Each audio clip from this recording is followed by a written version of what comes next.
Je vais vous montrer maintenant comment utiliser votre Teams Class. Donc, ça se peut que votre enseignant ne l'utilise pas, c'est pas tous les enseignants qui l'utilisent. Donc, moi, j'ai plusieurs équipes, mais je vais aller dans l'équipe de ma classe. Alors, je clique ici. Et là, ici, c'est l'interface que vous avez quand vous avez une équipe. Alors, ça, c'est mon interface de classe avec mes élèves. Il y a plusieurs options. Donc, il y a toujours un canal qui s'appelle Général. C'est celui qui vient par défaut. Ça se peut que dans votre Teams de classe, ce soit le seul que vous ayez. C'est pas obligé d'avoir d'autres canaux comme ceux qui sont là ici. Quand vous avez le canal Général, dans tous les canaux, en fait, il y a ces options-là, sauf le devoir qui reste toujours dans Général. Donc, ici, c'est comme une page de publication sur le canal. Par exemple, l'enseignant peut mettre des messages avec des rappels, des informations. Et des élèves peuvent écrire aussi pour poser des questions qui s'adressent peut-être plus pour l'ensemble de la classe.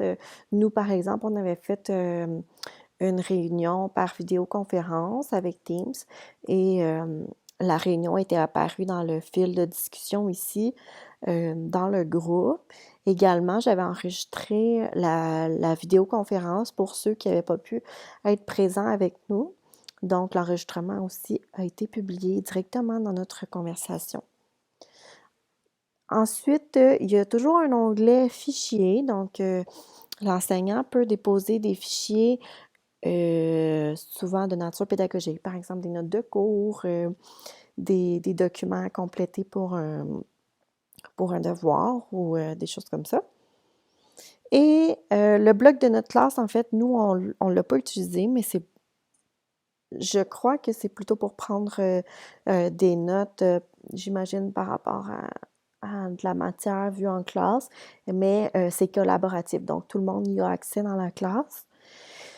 C'est utilisé avec OneNote, bien entendu. Puis, il y a l'onglet Devoirs ici, où est-ce que nous, on peut attribuer des devoirs aux élèves.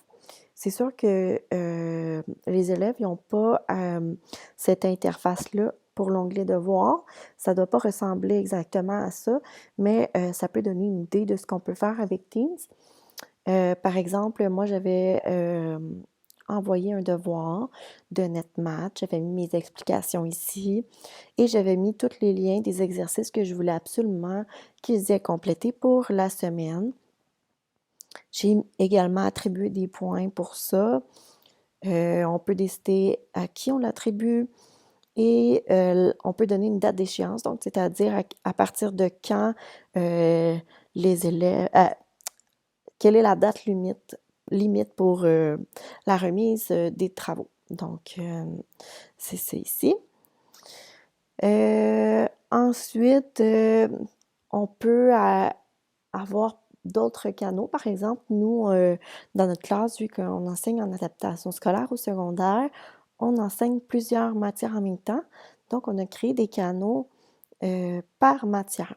Donc, on en a un en anglais, un en français, par exemple. Ça, c'est des exemples de publications que je mets. Donc, j'ai mis des exercices en ligne que les élèves pouvaient faire pendant le confinement en français.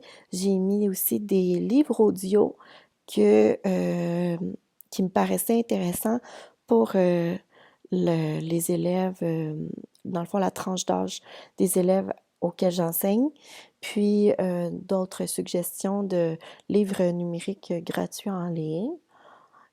Donc, ça, c'est le genre d'activité qu'on peut faire avec un Teams Class. Évidemment, j'ai oublié de mentionner pour l'onglet général dans les devoirs, quand on demande un devoir à remettre, il peut être également remis directement dans l'onglet devoirs vis-à-vis le devoir qu'on vous avait attribué. Et on peut également vous donner de la rétroaction directement sur un document que vous nous déposez là-dessus et mettre votre note. Donc, voilà.